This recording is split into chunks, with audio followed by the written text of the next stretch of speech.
할렐루야. 네, 귀한 예배 자리에 나오신 모든 분들을 주님의 이름으로 환영하고 축복합니다. 우리 다 함께 사도신경으로 신앙 고백함으로 2026년 2월 8일 주일 예배를 하나님께 올려드리도록 하겠습니다. 우리 다 함께 사도신경으로 신앙 고백하겠습니다. 저는 아멘. 어제 제가 혼자 와서 리허설을 했었는데 그때도 긴장했는데 지금 큰일 났네요. 죄송합니다. 죄송합니다. 함께 찬양하겠습니다.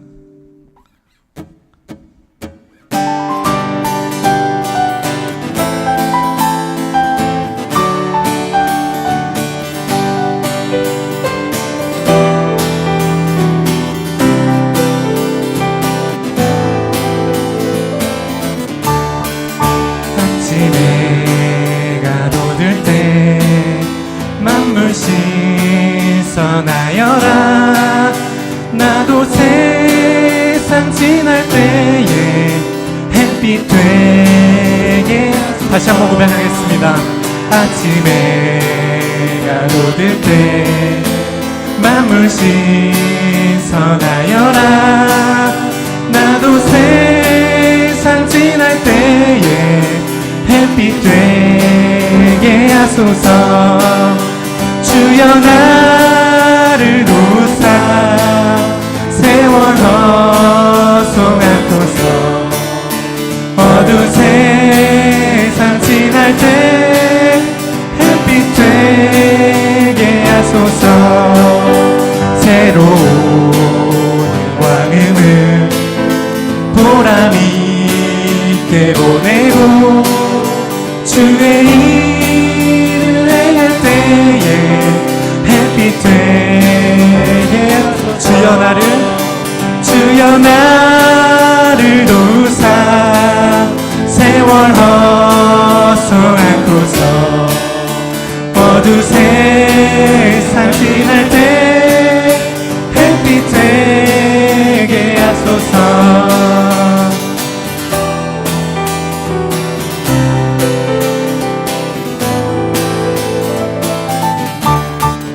한번 가면 안 오는 빠른 광음 지날 때 귀한 시간 맞춰서 햇빛 되게 하소서. 주여 나를 도우사 세월 허송하소서. 어두운 세상 지날 때 햇빛 되게 하소서. 밤낮 주를 위하여 몸과 마음 드리고 주의 사랑 나타내 햇빛 되게 하소서. 주여 나를 도우사 세월 허송하소서. 어두운 세상 지날 때 햇빛 되게 하소서. 주여 나를 도우사 세월 허송치 않고 어두운 세상 지날 때 저희 한 번 더 고백하겠습니다. 주여 나를 도우사 세월 허송하소서. 어두운 세상 지날 때 햇빛 되게 하소서.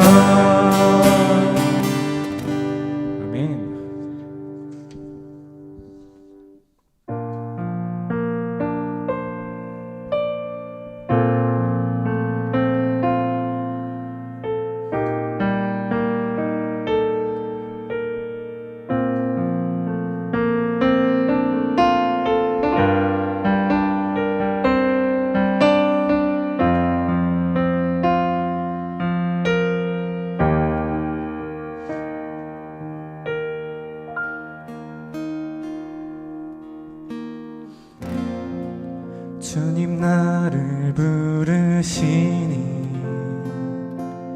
두려움 없이 배에서 나아가리라.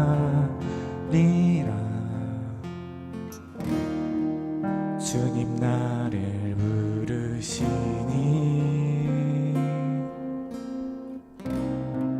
주님 내게 오라시니 주님 보고 계시기에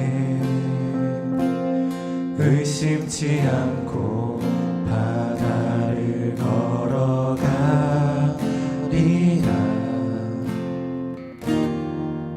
주님 보고 계시기에 주님 여기 계시기에 주님 여기 계시기에 이 깊은 바다가 반석이 되고 주님 여기 계시기에 반석이를 내가 걸어가리라.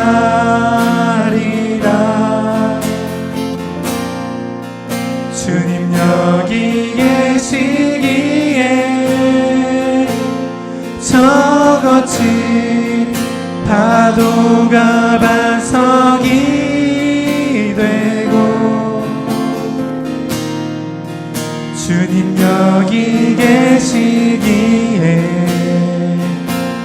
반석 위를 내가 걷습니다. 다시 한번 더 고백하겠습니다. 주님 나를 부르시니 두려움 없이 배에서 나가리라.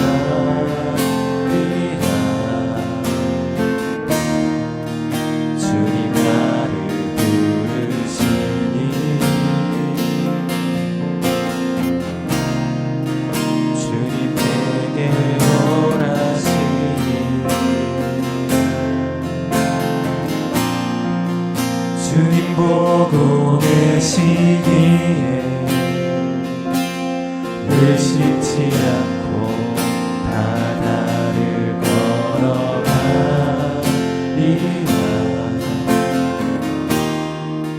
주님 보고 계시기에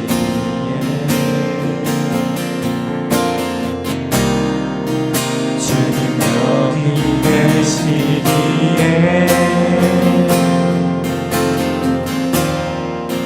주님 여기 계시기에 이 깊은 바다가 반석이 되고 주님 여기 계시기에 반석 위를 내가 걸어가리라.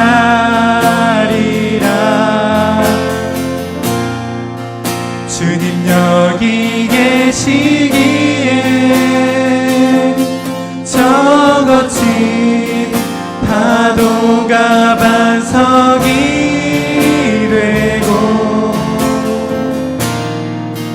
주님 여기 계시기에 반석 위를 내가 걷을. 저희 한 번 더 고백하겠습니다. 주님 여기 계시기에 주님 여기 계시기에 이 깊은 바다가 반석이 되고 주님 여기 계시기에 반석 위를 내가 걸어가리라.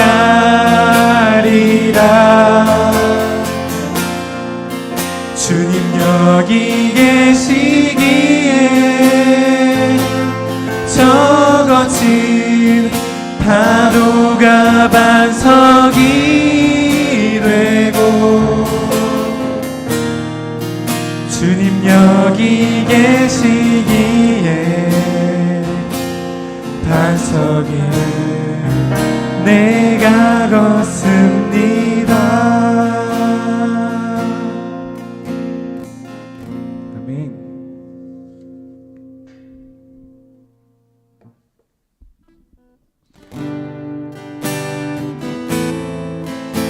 오늘 이곳에 계신 성령님 사랑하겠습니다.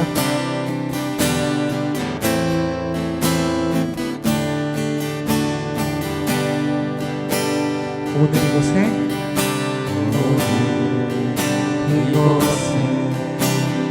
계신 성령님 우리에게 말씀하시고 우리 가르치소서.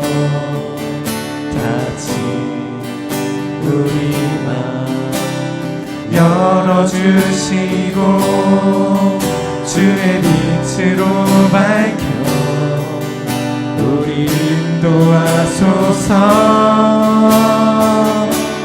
주님보다 앞서지 않고 겸손하게 주님의 말씀 기다리리. 주님 손에 우리 드립니다. 사랑으로 인도하소서. 오늘 이곳에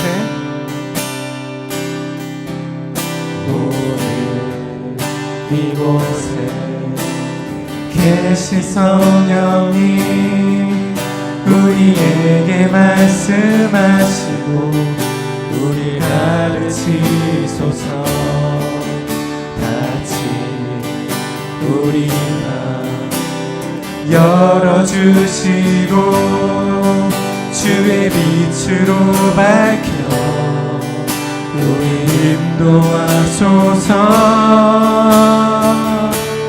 주님보다 앞서지 않고 겸손하게 주님의 말씀 기다리니. 주님 손에 우리 드립니다. 사랑으로 인도하소서. 주님보다 앞서지 않고 겸손하게 주님의 말씀 기다리니. 주님 손에 우리 드립니다. 사랑으로 인도하소서. 저희 함께 동성을 기도하실 때 우리 예배를 위해서 함께 기도하겠습니다. 기도하시겠습니다.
우리 시간 한 번 더 기도하며 나가기를 원합니다. 하나님 아버지, 오늘 우리의 예배를 받아주시고 특별히 하나님께서 세워주신 서유준 목사님 통하여 선포되는 귀한 말씀이 한 주를 살아갈 수 있는 생명의 말씀이 되게 하여 주시옵소서. 우리의 마음을 새롭게 하여 주시고 집중하여서 하나님을 만나고 돌아갈 수 있도록 하나님 이 시간 역사하여 주시옵소서. 우리 것을 위하여 주님의 이름 한번 부르고 한 번 더 기도하며 나가기 원합니다. 함께 기도하겠습니다. 주여,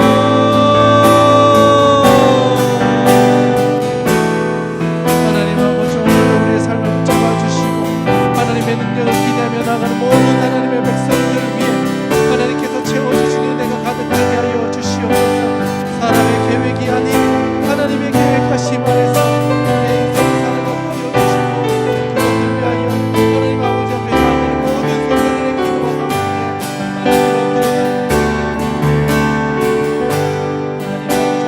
기도와 하나님 아버지 은혜를 구하며 나아가는 모든 백성들에게 하나님 아버지께서 주시는 크신 능력 우리 가운데 말씀으로 하나님 아버지 우리 가운데 역사하여 주시옵소서. 하나님 은혜를 구하며 나아가는 하나님 아버지 오늘도 이렇게 귀한 예배의 자리를 준비하여 주시고 함께 모여 예배하게 해주시니 감사를 드립니다. 하나님께서 주시는 그 한 걸음의 은혜가 얼마나 귀한지 우리가 잊지 않게 하여 주시고 주와 함께 살아가는 인생들이 다 될 수 있도록 역사하여 주시옵소서. 오늘도 서유준 목사님을 통하여 귀한 하나님의 말씀을 듣습니다. 하나님의 말씀이 우리의 심령 가운데 새겨지게 해주시고 그 말씀 붙잡고 한 주도 주와 함께 즐겁게 그 길을 걸어갈 수 있도록 주님 우리 가운데 역사하여 주시옵소서. 함께하는 모든 이들 위해 동일한 은혜가 가득할 수 있도록 하나님 아버지 시간 함께하여 주시옵소서. 함께하여 주심을 감사하며 귀하신 우리 구주 예수님의 이름으로 기도드리옵나이다. 아멘. 오늘 하나님께서 우리에게 주신 말씀은 누가복음 7장 36절에서 50절의 말씀입니다. 이 여자를 보느냐라는 제할 말씀 우리 서유진 목사님 나오셔서 전해주실 때 하나님께서 우리에게 많은 은혜로 함께 주실 줄 믿습니다. 아멘.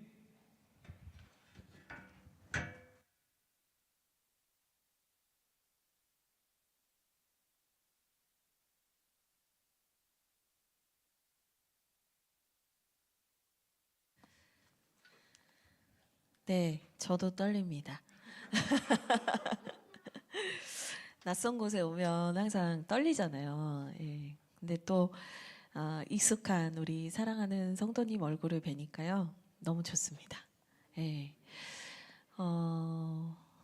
반가운 얼굴을 뵈니까 너무 좋습니다. 한 분 한 분 안전하게 오시기를 또 기도하고 한 주 동안 계속 기도했는데 또 모든 분들의 얼굴을 뵈니까 참 좋은 것 같습니다.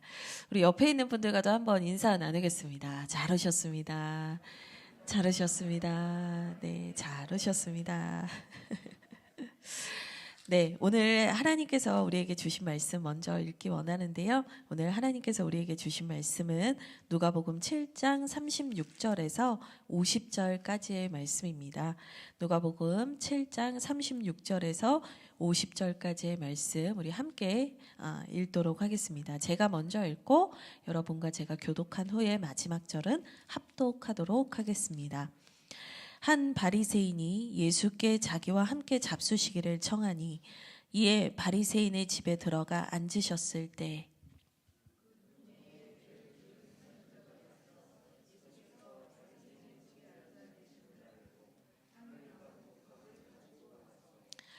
예수의 뒤로 그 발 곁에 서서 울며 눈물로 그 발을 적시고 자기 머리털로 닦고 그 발에 입 맞추고 향유를 부으니 예수를 청한 바리새인이 그것을 보고 마음에 이르되 이 사람이 만일 선지자라면 자기를 만지는 이 여자가 누구며 어떠한 자 곧 죄인인 줄을 알았으리라 하거늘.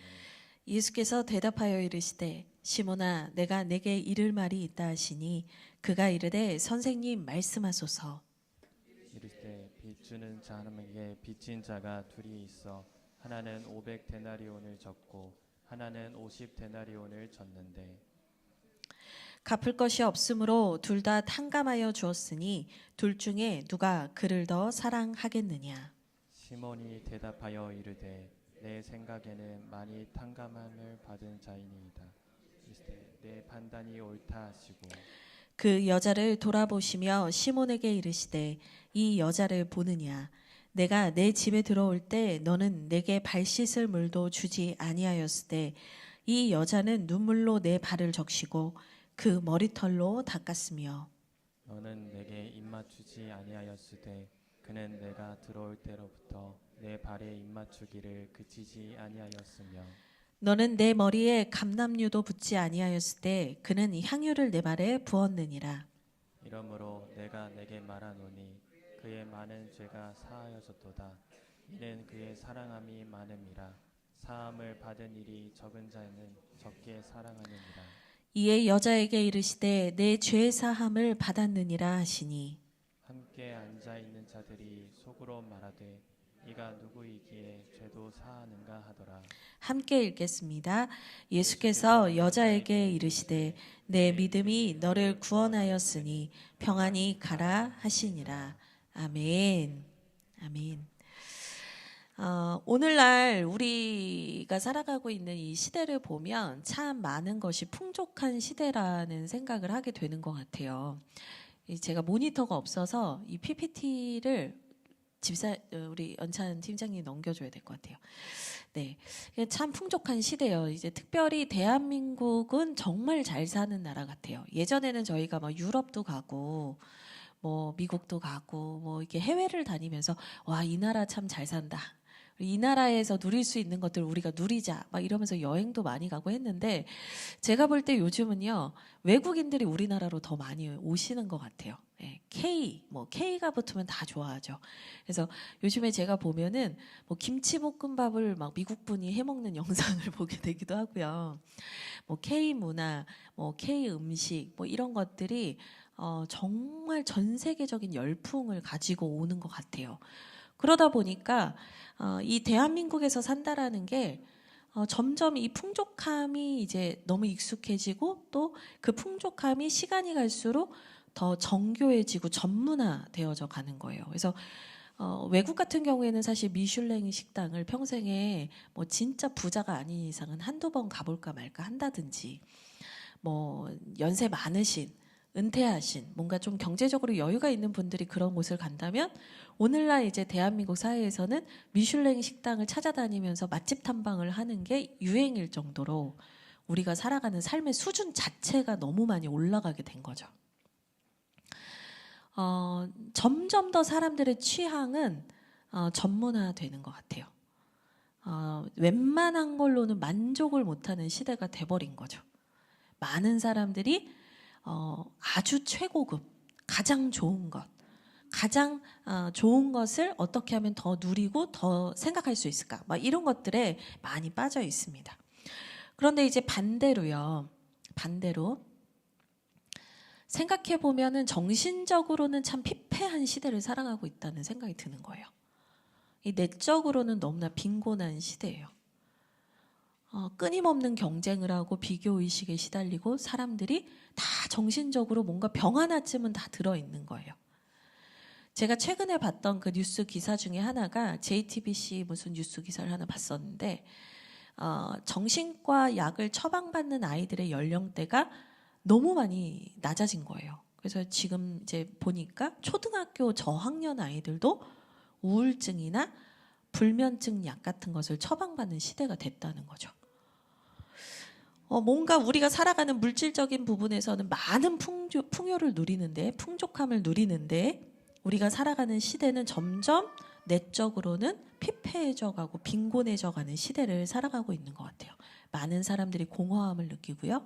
왜 살아야 하나 이런 생각을 느껴요. 그래서 너무나 불명예스럽지만 OECD 국가 중에서 자살률 1위의 국가가 대한민국이잖아요. 제가 그 OECD 그 홈페이지에 직접 들어가서 보니까 2016년인가 17년도를 제외하고는 계속해서 우리나라가 1등이었더라고요. 그러니까 뭔가 그 물질적인 향유는 가장 많이 누리는 시대지만 영적으로는 가장 피폐한 시대를 살아가고 있는 게 아이러니하게도 오늘의 시대라는 생각이 듭니다. 그래서 제가 이런 생각을 해봤어요. 사람들이 물질적으로는 풍족한데 왜 이런 내면의 빈곤과 결핍을 느끼면서 고통스러워하면서 살고 있을까? 그리고 심지어 그리스도인도 예수 그리스도를 믿는 그리스도인들조차도 왜 우울증과 왜 공허감에 시달리고 있는 것일까? 이 부분에 대해서 이제 제가 많이 오랜 시간을 이렇게 생각하고 묵상하게 됐어요. 그러면서 제가 내린 결론이 뭐였냐면, 내면의 결핍을 물질로 채우려고 하는 그 시도를 우리가 멈추지 않기 때문에 우리는 계속해서 이 메마르고 결핍을 느낄 수밖에 없는 상황에 머물고 있다라는 거였어요. 그러니까 그리스도인들도 마찬가지인 거죠. 내 안에 영적 갈급함과 영적인 허기가 있는데 그것을 계속해서 우리도 내가 원하는 어떠한 몇 가지들로, 물질들로 채우려고 한다는 거예요.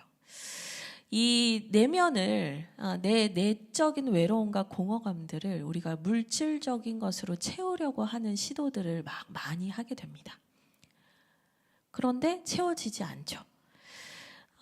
사실은 여러분들이 알고 있는 단어가 하나 있는데요. 바로 중독이라는 단어예요.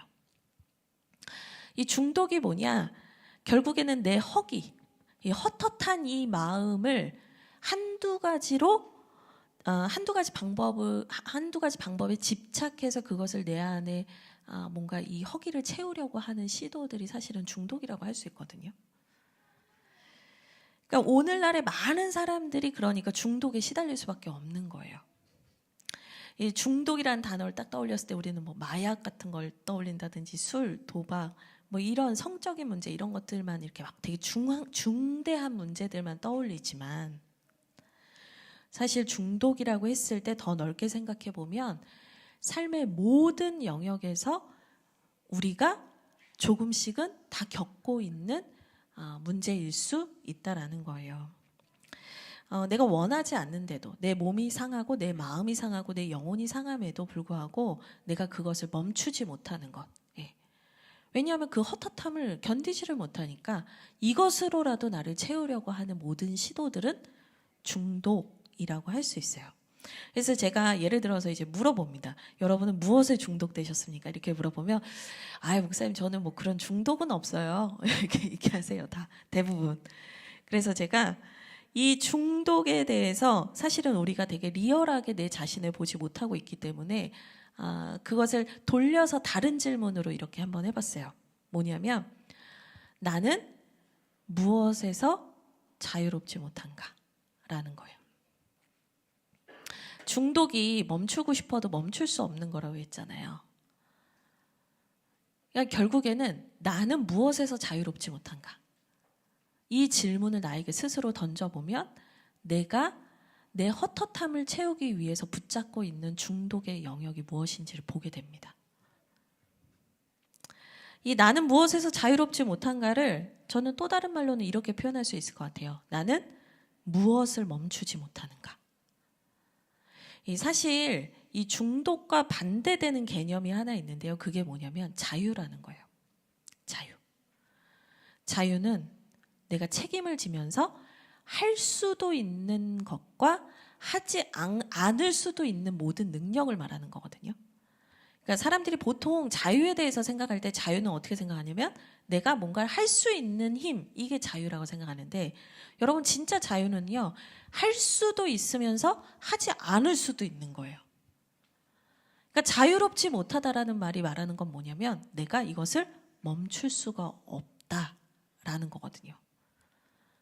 이제 이렇게 여쭤보면 많은 분들이 내 마음에 하나씩 걸리는 것이 있을 거예요. 저도 설교를 준비하면서 제가 겪고 있는 중독의 뭐가 있을까를 생각해 봤어요. 최병화 목사님 계시기 때문에 숨길 수가 없잖아요. 남편은 다 알잖아요. 저는 인터넷 쇼핑을 너무 좋아하더라고요. 물론 이제 마트를 갈 시간이 없다 보니까 뭐 먹을 거를 인터넷으로 주문하지만 사지 않아도 되는 건데 나 이거 필요했던 것 같아 그러면서 뭐에 홀린 듯이 살 때가 있어요. 목사님도 영적인 허기를 느끼세요? 네, 그런 것 같아요.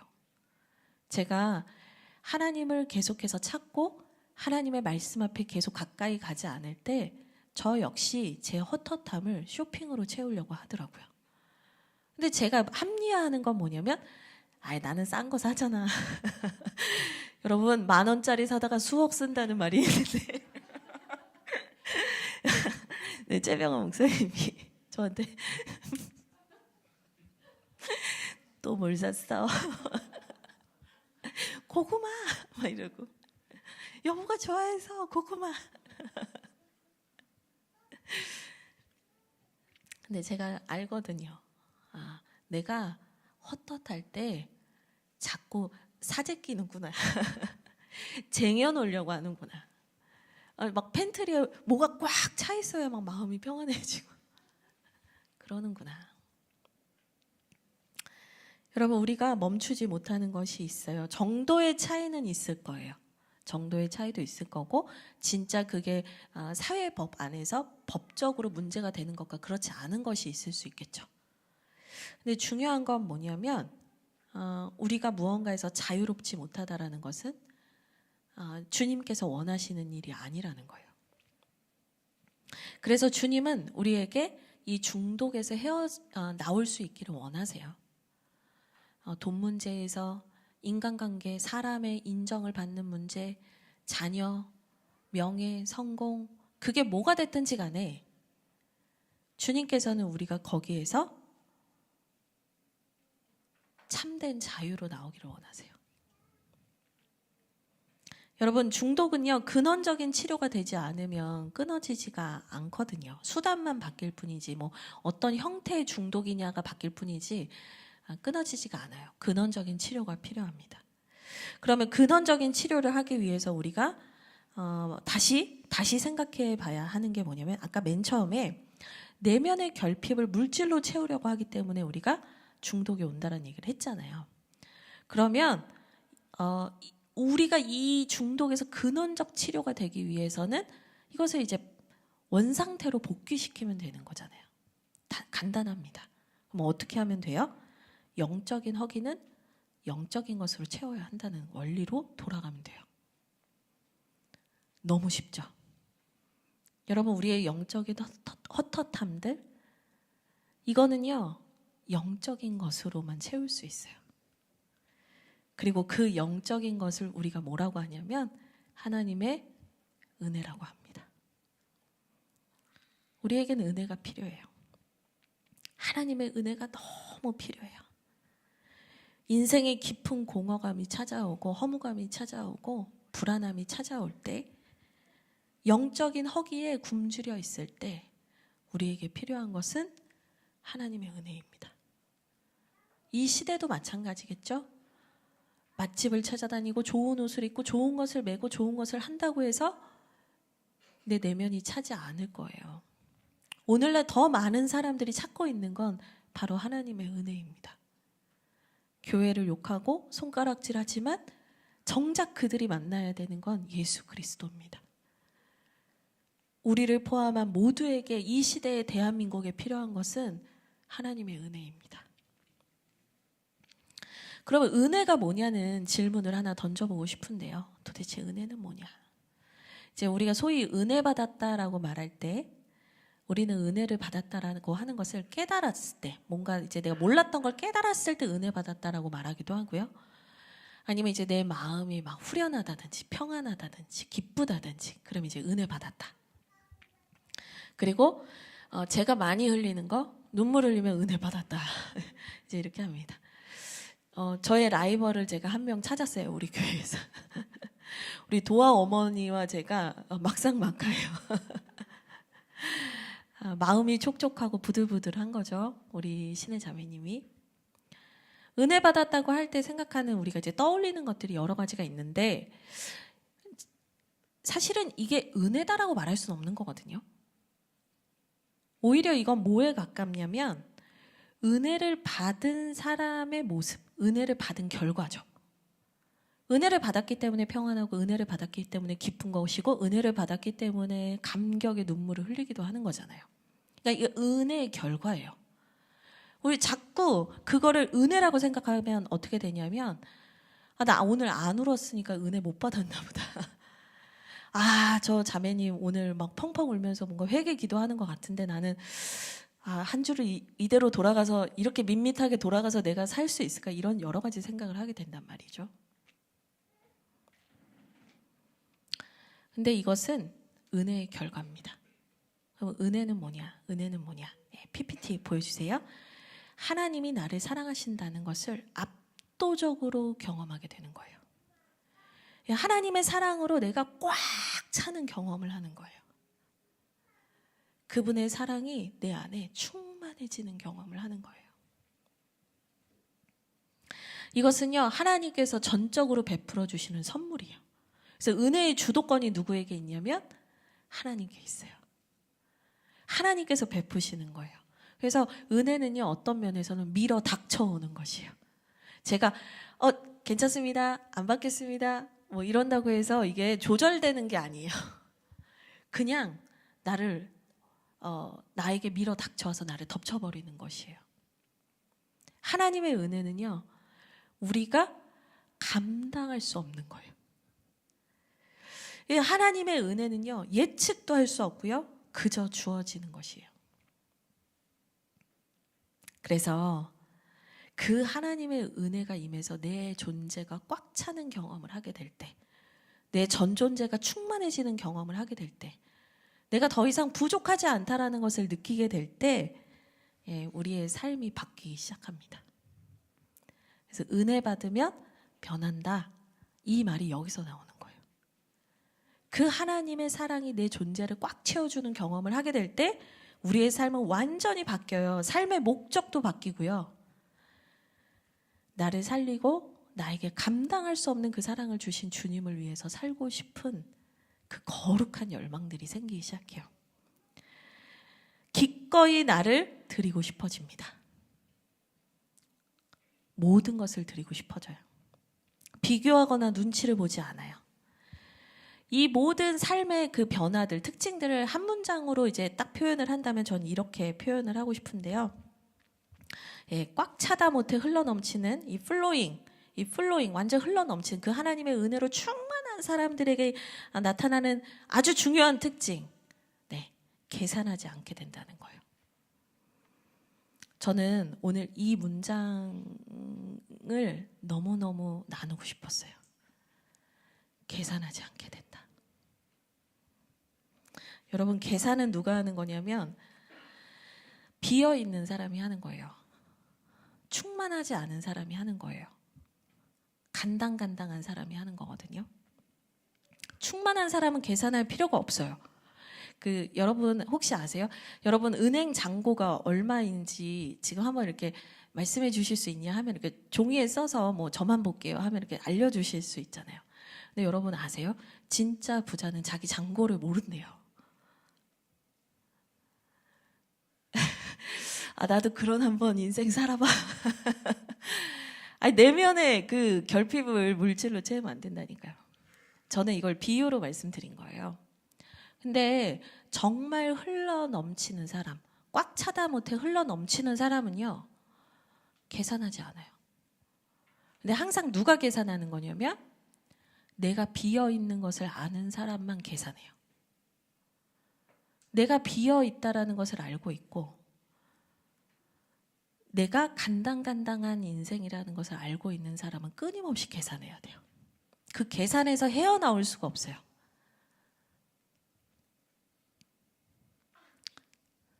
네, 저기 괜찮으세요? 누가 꼬집은 것 같은데. 네. 하나님의 은혜가 내 전 존재에 충만하게 차오를 때, 꽉 차기 시작할 때 우리는 주님께 드리고 더 드리고 더 드려도 행복한 인생이 됩니다. 계산하지 않게 돼요.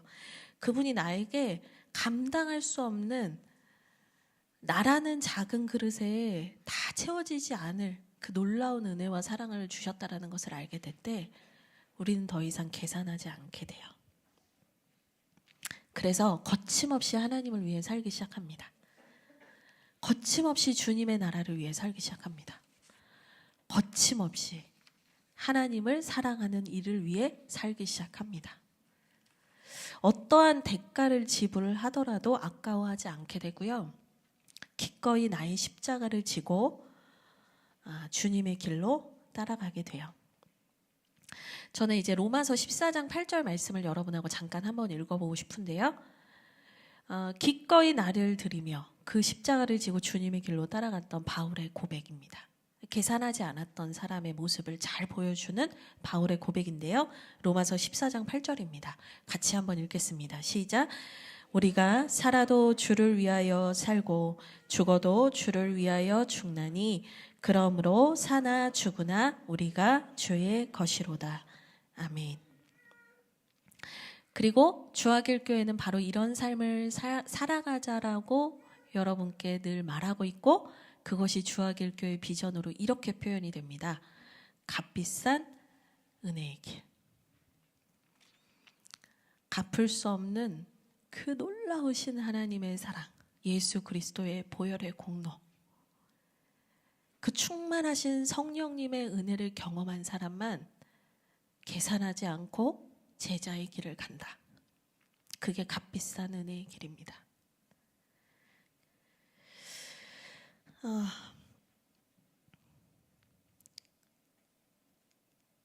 우리에게 필요한 것은 그 중독의 문제에서 벗어나서 헛헛한 내 마음을 미봉책으로 단편적인 것들로 채우면서 어떻게든 내 삶을 꾸려나가는 그런 인생이 아니라 우리가 참된 자유와 행복을 누리면서 살기 위해서는 우리에게는요, 플로잉, 흘러넘치는 꽉 찬 하나님의 은혜를 구해야 됩니다.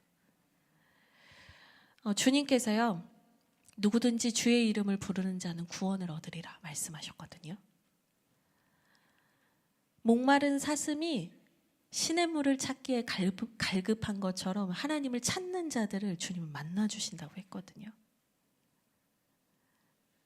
우리가 그 주님의 은혜로 나를 새롭게 해주십시오. 충만하게 해주십시오. 꽉 채워주십시오.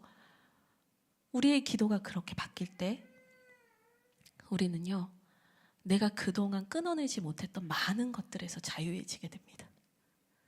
주님에 대해서도 자유해지고요. 주님이 이거를 주실까 안 주실까, 주님이 나를 사랑하실까 안 하실까, 계속 이런 계산할 필요가 없어요. 주님의 사랑에 대해서도 한없이 자유해지고요. 내 자신에 대해서도 자유해지고요. 타인에 대해서도 자유해지게 됩니다. 주님이 여러분에게 이 값비싼 은혜의 길로 초청하고 계세요. 그 은혜를 누린 자로서 즐거이 기쁘게 살기를 원하고 계세요. 근데 우리는 은혜 없이 주님의 길을 가려고 하니까 계속 두렵고 염려가 되는 거예요. PPT를 넘겨주시면 제가 이런 질문을 했어요. 누가 계산하며 사는가? 누가 계산하며 사는가? 아까도 잠깐 말씀드렸지만 누가 계산하며 사는가? 여전히 비어있는 사람, 자기 의로 은혜의 공간을 채우려고 하는 사람. 이 종교인들 중에 이런 분들이 많죠. 우리가 중독을 마약, 술, 도박 이런 것만 생각하는데 내가 멈추지 못하는 것, 모든 것이 중독이라 했잖아요. 여러분, 종교 생활도 중독일 수 있어요. 하나님의 은혜를 구하지 않고 내 만족으로 내 의를 추구하는 종교 생활도 중독일 수 있어요. 여전히 자유롭지 않은 사람, 하나님에 대해서, 나에 대해서, 타인에 대해서 계속 계산하면서 어려운 시간을 보내게 돼요.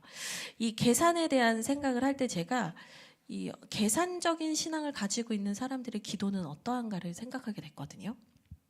그랬더니 제가 예전에 했던 기도들이 떠올랐는데 뭐였냐면, 하나님, 제가 부족한 게 이건데요. 어떤 게 있는데 이게 부족한데 주님께서 정확하게 요것만 채워주시면 제가 완전 감사하겠습니다. 주님을 위해 살겠습니다. 이런 기도를 했더라고요. 이미 요거면 되겠습니다라고 말하는 것 자체가 계산적인 기도거든요.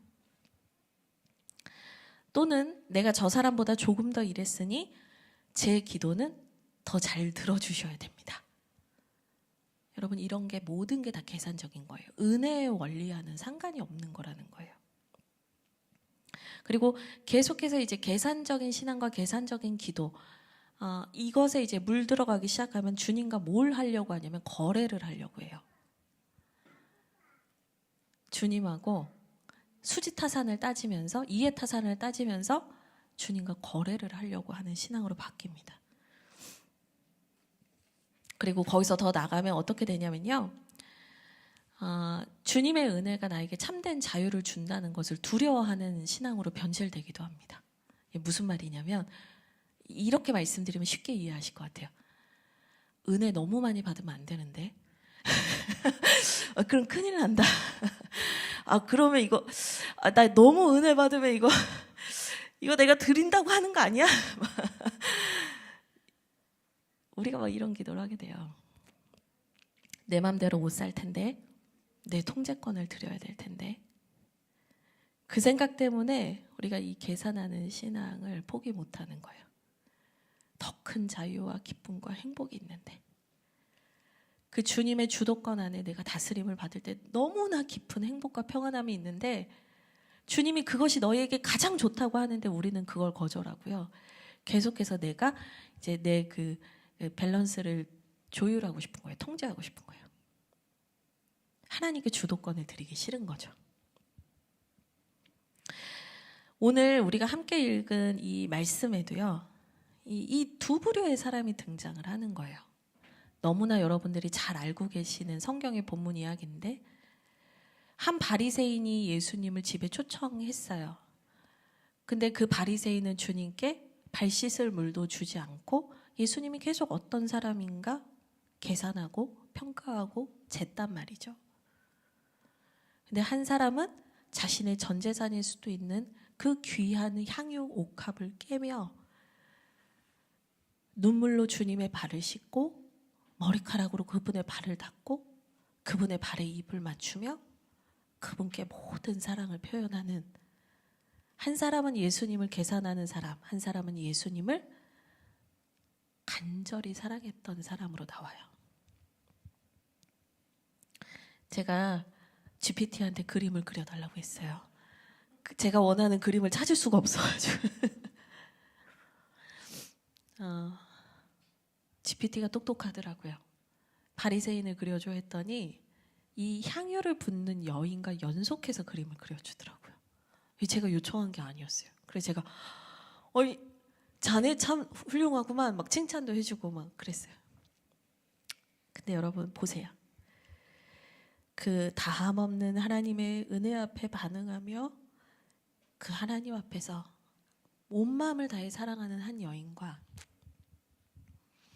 계속해서 계산하고 있는 한 사람의 얼굴을 보십시오. 한 사람은 압도적인 은혜로 인해서 더 이상 계산하지 않는 삶을 살게 되었고요. 한 사람은 여전히 계산하고 평가하고 저울질하는 사람으로 살고 있어요. 이 두 사람 모두 예수님을 만났고 이 두 사람 모두 예수님의 말씀을 들었지만, 한 사람은 하나님이신 예수님이 이런 나조차도 사랑하신다는 그 무한한 은혜에 감사하며 향유 옥합을 깨뜨려 모든 것을 드렸고, 한 사람은 선생이라 여길까 선지자로 여길까 간만 보고 있었어요. 계속 계산했단 말이에요. 한 사람은 내 전 존재를 압도하는 하나님의 은혜에 잠겨서요, 내 모든 인생을 그분께 드리기로 기꺼이 결단했다면, 다른 한 사람은 예수님에 대해서 계산하느라 그분에게 불의했고 그분을 함부로 대했습니다. 그분을 초청하고도 그분을 함부로 대했어요. 이 44절과 46절은 이 두 사람의 비교를 아주 잘 보여주는 부분인데, 44절부터 46절을 함께 읽도록 하겠습니다. 같이 읽겠습니다. 시작. 그 여자를 돌아보시며 시몬에게 이르시되 이 여자를 보느냐?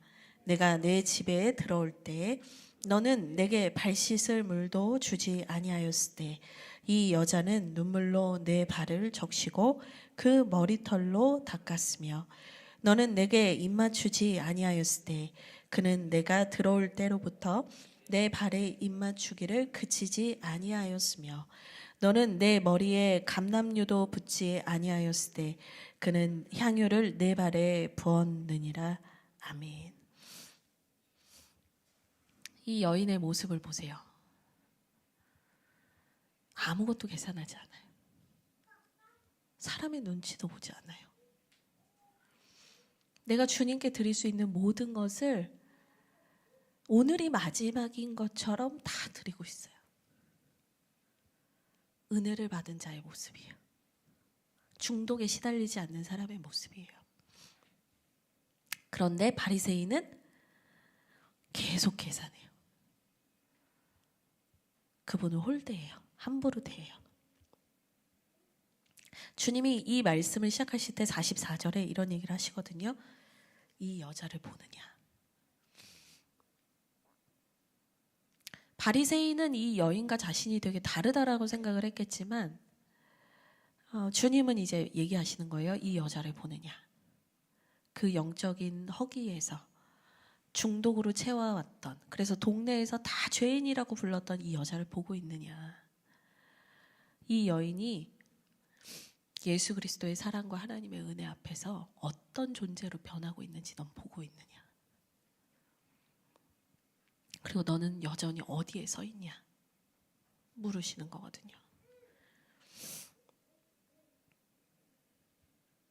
주님께서 이 바리새인에게 친절하게 이렇게 되게 리얼한 얘기를 하시기 전에 또 이 사람을 위해서 되게 친절하게 빚을 진 자들의 비유를, 이 빚진 자의 비유를 얘기를 해주세요. 이게 어디 나오냐면 40절에서 43절에 나오는데 바리새인 시몬이었던 바리새인이 이 여인을 보면서 은혜를 받고 참된 자유를 누리며 하나님을 마음껏 사랑하고 있는 여인이다라고 보지 못하고 감히 죄인인 주제에 예수님께 손을 댔고 그 예수님도 가만히 있다니 나는 불만이다. 이 마음을 품고 있을 때 이 빚진 자의 비유를 사실은 다시 한번 들려주셨거든요. 근데 성경에서 빚은요 죄로 많이 상징이 돼요. 그러니까 죄 지은 사람의 비유를 빚진 자의 비유로 한 거예요. 왜 아니 죄 지은 자가 있는데 이렇게 하면 되는데 예수님이 왜 빚진 자의 비유를 왜 굳이 했는가? 여러분 왜냐하면 이 바리새인 시몬이 항상 계산하는 사람이기 때문에 그래요. 이 사람의 수준에 맞게 이 사람이 이해할 수 있는 방식으로 설명하시는 거예요.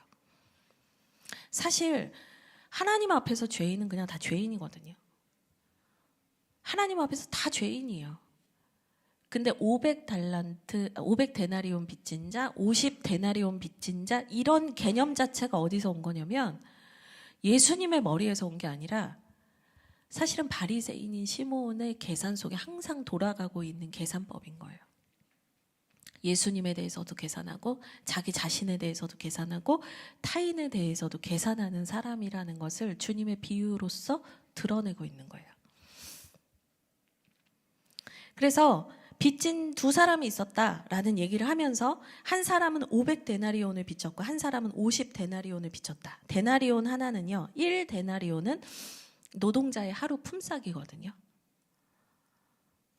그러니까 500이든 50이든 뭐 적은 돈은 아니지만 어쨌든 그냥 이 사람이 계산하는 사람이니까 이해하기 쉽게 이 정도 선에서 얘기를 한 거예요. 근데 핵심은 뭐냐면 42절인데 둘 다 갚을 것이 없었다라는 게 핵심인 거예요.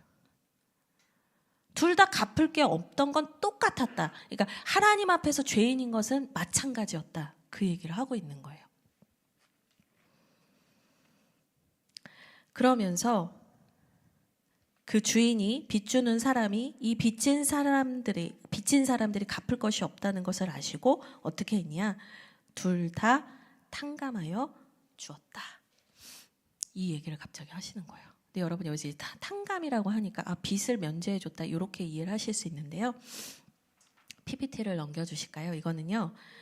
경제적인 거래가 아니라 전적인 은혜를 받았다라는 표현을 쓰는 단어예요. 이게 헬라어 원문에 보니까 어떤 단어를 쓰냐면 카리조마이라는 동사를 써요.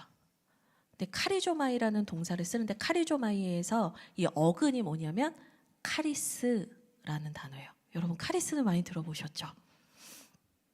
은혜. 카리스가 은혜예요. 카리조마이는 은혜를 베풀다예요. 끊임없이 계산하고 있는 이 바리새인 시몬에게 무슨 얘기를 하시는 거냐면 빚을 준 사람, 그 주인, 돈을 받아야 될 사람은 계산하지 않았고 뭘 했다는 거예요? 전적인 은혜를 베풀었다. 전적인 은혜를 그들에게 주었다. 모든 것을 다 주었다. 값없이 줬다. 다 줬다. 주인은 은혜를 베풀고 있는데 여기서 계산을 계속 하고 있는 사람은 누구라는 얘기를 하고 싶은 거예요. 이 바리새인 시몬이 그 은혜를 누리지 못하고 계속 계산하고 있다는 얘기를 하시는 거예요.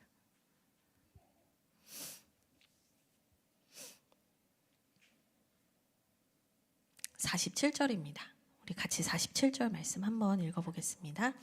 시작. 이러므로 내가 내게 말하노니 그의 많은 죄가 사하여졌도다. 이는 그의 사랑함이 많음이라. 사함을 받은 일이 적은 자는 적게 사랑하느니라. 아멘. 그러면서 이제 예수님께서 비유도 얘기하시고 현실에서 일어났던 모든 적나라한 상황들도 다 얘기를 하신 다음에 결론으로 이러므로 라고 얘기를 하시는데요. 많은 죄가 사하여졌다. 이는 그의 사랑함이 많음이라. 이거를 이제 어떻게 하냐면 이 여인이 하나님을 사랑했기 때문에 용서해줬다. 이렇게 해석하시면 안 되고요. 그 여인의 많은 죄가 사하여졌습니다. 이것은 뭘 보면 알 수 있냐면 그 여인의 이 사랑하는 모습을 보면 알 수 있는 것입니다. 이게 더 맞는 해석이거든요. 근데 사실 제가 그랬잖아요. 은혜는 계산되지 않는다고 했잖아요. 그냥 꽉 차서 흘러 넘치는 거기 때문에 계산이 안 되는데 왜 예수님은 여기서 많다 적다 이런 표현을 쓰시는 걸까? 결국에는 그 은혜를 온전히 받아들이고 온전히 누리고 그 은혜 안에 완전히 잠겨버리는 사람에게는 더 이상 계산이 필요하지 않은데 여전히 그 계산 안에 갇혀 있는 사람에게 이 표현을 던지시고 있는 거예요. 우리가 이 계산의 원리를 벗어나야 하나님 나라의 은혜의 원리를 깨닫게 된다라는 얘기를 해주고 싶으신 거예요, 사실.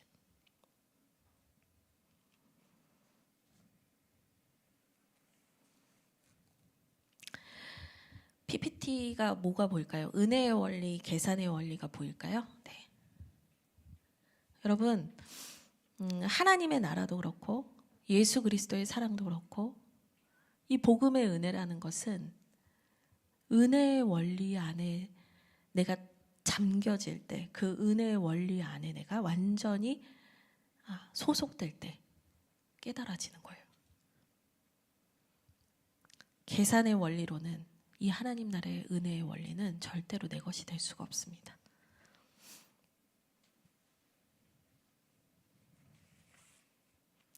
그리고 하나님의 나라는 언제나 이 계산의 원리를 벗어나서 내가 내 통제권을 쥐려고 하는 그 중독의 모든 시도에서 벗어나서 하나님의 은혜로 자유케 된 사람들이 따라갔고 세워갔고 누렸던 것입니다. 그래서 8장 1절에서 3절의 말씀이 사실은 유의미하게 우리가 봐야 되는 구절인데요. 8장 1절에서 3절 말씀 같이 읽도록 하겠습니다. 같이 읽겠습니다. 시작. 그 후에 예수께서 각 성과 마을에 두루 다니시며 하나님 나라를 선포하시며 그 복음을 전하실세 12 제자가 함께하였고 또한 악귀를 쫓아내신과 병고침을 받은 어떤 여자들 곧 7 귀신이 나간 자 막달라인이라 하는 마리아와 헤롯의 청지기 구사의 아내 요한나와 수산나와 다른 여러 여자가 함께하여 자기들의 소유로 그들을 섬기더라. 아멘. 하나님 나라를 위해서 함께 살아갔던 사람들의 이름들을 거론합니다. 사회적으로 약자였고 아무도 주목하지 않았던 여인들, 심지어 막달라 마리아, 7 귀신이 들었던 그 여자가 하나님 나라를 위해 살기 시작했습니다. 라고 하면서 이 향유 옥합을 부은 여인과 또 다른 여인들의 얘기를 이렇게 기록하고 있어요. 은혜의 원리 안에 들어온 사람들, 그 하나님 나라를 위하여서 계산하지 않는 사람들, 기꺼이 자기 십자가를 지고 따라가기를 기뻐했던 사람들을 통해서 하나님의 나라는 이루어졌다. 그게 성경이 말하고 있는 것입니다. 우리가 여전히 계산하고 있다면, 여전히 인정과 자기의의 중독에서 벗어나지 못한 종교 생활만 하고 있다면 아니면 여전히 내가 기복적인 축복을 받기 위해 종교 생활을 하고 있다면, 여러분, 우리에게 필요한 것은 뭐냐면 그 주님의 은혜를 간절히 찾고 구하는 것입니다. 여러분, 이 여자를 보십니까? 이 향유 옥합을 본 여인을 여러분 보고 계십니까?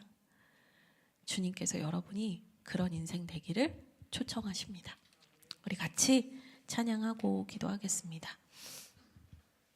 우리 그 마지막 했던 찬양을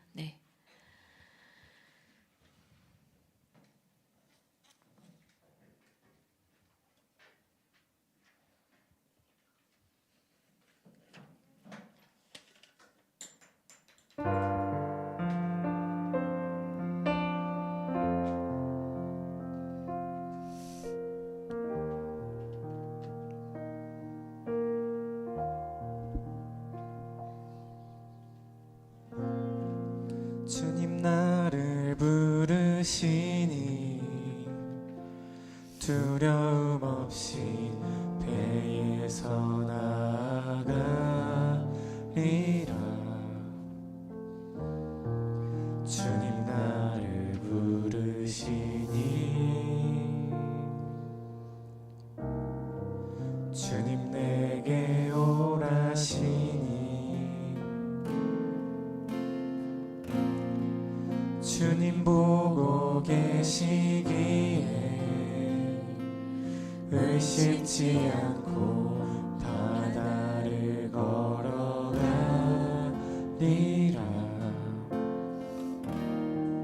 주님 보고 계시기에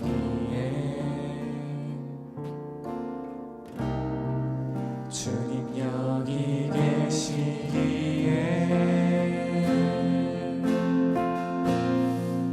주님 여기 계시기에 이 깊은 바다가 반석이 되고 주님 여기 계시기에 반석 위를 내가 걸어가리라.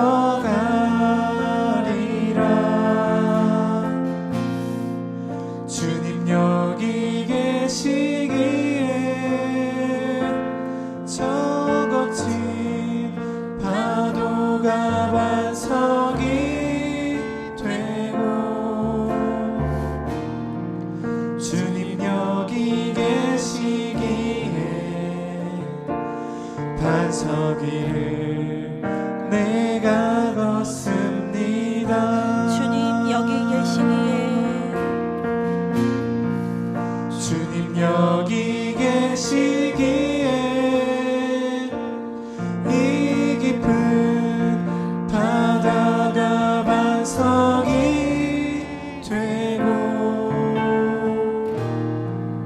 주님 여기 계시기에 반석 위를 내가 걸어가리라.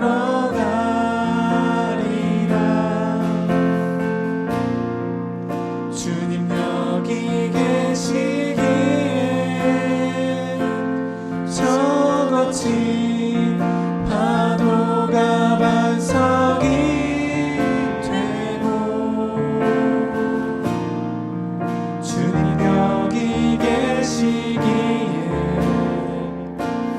반석 위를 내가 걷습니다. 이 시간 잠잠히 눈을 감고 제가 읽어드리는 로마서 말씀을 잠시 들으면 좋겠습니다. 그러므로 형제들아, 우리가 빚진 자로 돼 육신에게 져서 육신대로 살 것이 아니니라. 너희가 육신대로 살면 반드시 죽을 것이로되 영으로서 몸의 행실을 죽이면 살리니 무릇 하나님의 영으로 인도함을 받는 사람은 곧 하나님의 아들이라.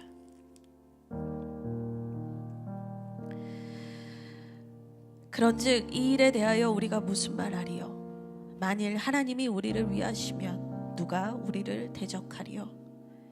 자기 아들을 아끼지 아니하시고 우리 모든 사람을 위하여 내주시니가 어찌 그 아들과 함께 모든 것을 우리에게 주시지 아니하겠느냐.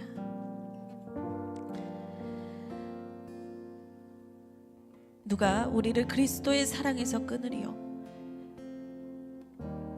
환난이나 공고나 박해나 기근이나 적신이나 위험이나 칼이랴. 기록된 바 우리가 종일 주를 위하여 죽임을 당하게 되며 도살당을 양같이 여김을 받았나이다 한과 같으니라. 그러나 이 모든 일에 우리를 사랑하시는 이로 말미암아 우리가 넉넉히 이기느니라. 이 시간 우리 기도할 때 우리에게 아끼지 아니하시고 그 아들 주신 하나님의 사랑, 우리로 넉넉히 이기게 하시는 그 하나님의 은혜 저에게 흘러넘치게 해주십시오. 적당히가 아니라 그 은혜에 압도당하는 놀라운 하나님의 은혜로 우리를 채워주십시오. 중독에서 자유케 되기를 원하고 계산하며 늘 전전긍긍하며 사는 인생이 되지 않기 원합니다. 하나님의 은혜로 우리를 채워주십시오. 기꺼이 주님의 길을 즐겁게 가는 주님의 제자들이 되게 해주십시오. 우리 이것을 위해서 잠잠히 기도하겠습니다. 우리 같이 기도합니다. 하나님 감사합니다. 오늘 이 말씀을 통해서 하나님 우리에게 너무나 은혜가 필요함을 아버지 고백하게 해주셔서 고맙습니다. 하나님 은혜 없이 아버지 우리는 살아갈 수 없습니다. 참된 기쁨도 참된 만족도 참된 행복도 없습니다. 하나님 우리가 목마른 사슴이 신을 찾는 것처럼 주님을 찾습니다. 아버지 우리의 마음을 다하여 뜻을 다하여 힘을 다하여 주님의 이름을 부릅니다. 주님 우리에게 그 주님의 은혜를 채워주십시오. 다함 없는 그 주님의 사랑, 불보다 뜨겁고 빛보다 맑으신 주의 성령께서 우리를 붙여주셔서 하나님 우리가 아버지 전전긍긍하며 살지 않기 원합니다. 놀라운 사랑받은 그 하나님의 아들, 아버지 우리가 그 놀라운 기쁨을 누리는 하나님의 아들로 아버지 부르며 그 하나님 앞에 나아가 은혜를 구하게 하여 주시옵소서. 아버지 계속해서 거래하지 않기를 원합니다. 계산하지 않기를 원합니다. 하나님 아버지 남보다 더 나은 것 같다고 우쭐해하지도 않기를 원합니다. 하나님 우리는 모두 하나님의 은혜가 필요합니다. 하나님의 그 베푸시는 은혜 없이 살아갈 수 없는 자들입니다. 아버지 그 500데나리온과 50데나리온을 빚진 자들이 그 누구도 갚을 것이 없었던 것이 우리의 실존입니다. 하나님 우리는 주님께 갚을 것이 없습니다. 주님 우리는 가진 것이 없습니다. 주님 우리는 비어 있습니다. 주님 우리를 주님의 사랑으로 채워주시옵소서. 감당할 수 없는 주님의 사랑으로 채워주시옵소서. 다음 없는 주님의 사랑으로 채워주시옵소서. 그 주님의 사랑이 나를 이끌어가는 경험을 살게 하여 주시옵소서. 내가 주인 되려는 그 마음을 내려놓게 하여 주시옵소서. 오직 예수, 오직 예수, 오직 예수 그리스도, 오직 그 예수의 보혈, 샘솟는 주의 보혈, 아버지 그 예수의 보혈로 우리를 깨끗하게 하여 주십시오. 우리를 정결케 하여 주시옵소서. 아버지 우리를 아버지 치유하여 주시옵소서. 하나님 감사합니다. 오늘 말씀을 통해서 하나님 우리가 얼마나 하나님의 은혜가 필요한 자인지 다시 알게 해주셔서 고맙습니다. 계산하는 것을 멈추고 싶습니다. 주님 우리를 붙들고 있는 모든 중독에서 자유해지기를 원합니다. 우리의 내면에 그 헛헛한 마음을 어쩌지 못해 아버지 잠 못 이루는 인생들 하나님 한 분 한 분을 찾아가 주셔서 우리가 주님으로 꽉 찬 인생이 되게 해주십시오. 주님 한 분으로 충분한 인생이 되게 해주십시오. 기꺼이 주님께 내 모든 것을 드리며 즐거워할 수 있는 인생이 되게 해주십시오. 하나님과 세상 사이에서 계산하지 않는 인생이 되게 해주십시오. 값비싼 은혜를 받은 자답게 기꺼이 나의 것을 하나님께 모든 것을 드려도 아깝지 않은 인생, 정말 그 존귀하신 하나님 나라를 위해 아버지 우리가 살아가는 주하길교회 모든 성도들이 되게 하여 주옵소서. 예수 그리스도의 이름으로 감사하며 기도드리옵나이다. 아멘. 우리 우리 함께 사랑의 나눔 찬양하며 봉헌하겠습니다.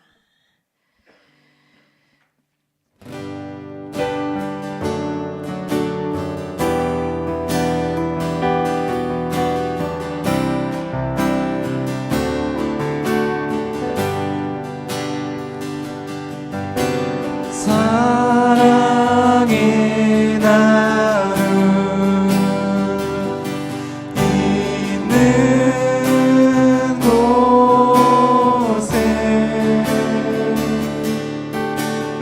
하나님께서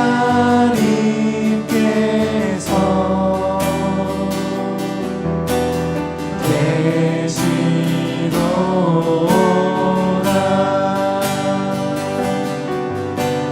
사랑의 나눔 있는 곳에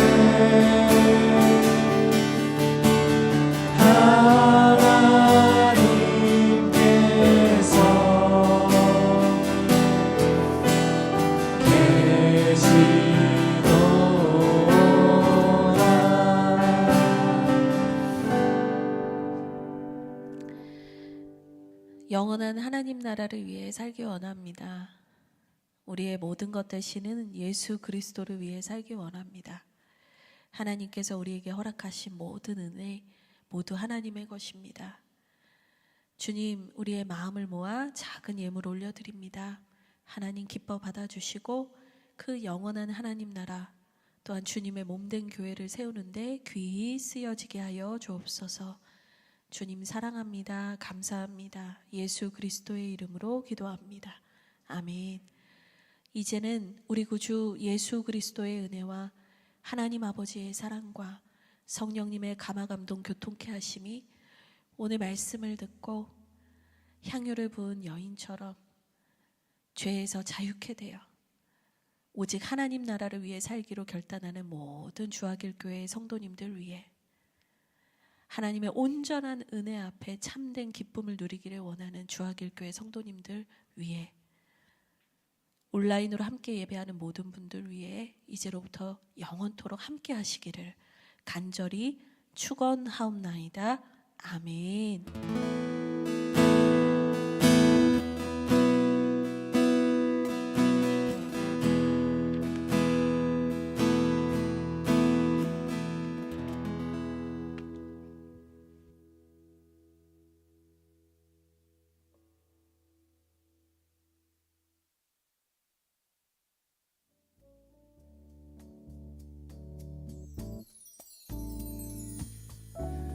네, 귀한 은혜를 여러분의 삶 가운데서 경험하는 귀한 한 주가 되기를 주님의 이름으로 축복합니다. 우리 옆에 있는 분들과 한번 인사하도록 하겠습니다. 은혜로 가득 채웁시다. 은혜로 가득 채웁시다. 네, 헛헛한 우리의 마음에 은혜로 가득 채우셔서 넘쳐 흘러서 여러분이 가는 곳곳마다 기쁨과 감사가 계속되어지기를 주님의 이름으로 축복합니다. 네, 몇 가지 광고 말씀 드리겠습니다. 여러분 여기 처음 오셨는데 어떠십니까? 네, 공연장이다 보니까 그동안 저희가 예배드렸던 공간과 참 많이 다르지만 이것만의 또 그게 있는 것 같아요. 또 마음껏 찬양할 수 있기 때문에 여러분의 목소리를 높이셔서 또 찬양과 기도로 또 함께 해주시면 좋겠습니다. 2월 한 달 동안 이제 여기서 계속 예배 드릴 텐데요. 이제 2번 정도 더 모임하니까 계속해서 2월 달에는 여기서 함께 예배로 나와주시면 함께 감사하겠습니다. 그 외의 내용들은요, 주보 내용들 참고해 주시고요. 우리 마지막 결단 우리 함께 고백하고 모든 일정 마치도록 하겠습니다. 우리 다 함께 하도록 하겠습니다. 준비. 자, 시작. 한 걸음 한 걸음 주와 함께. 네, 한 주도 수고 많으셨습니다. 주 안에서 즐거운 한 주 되시기를 축복합니다.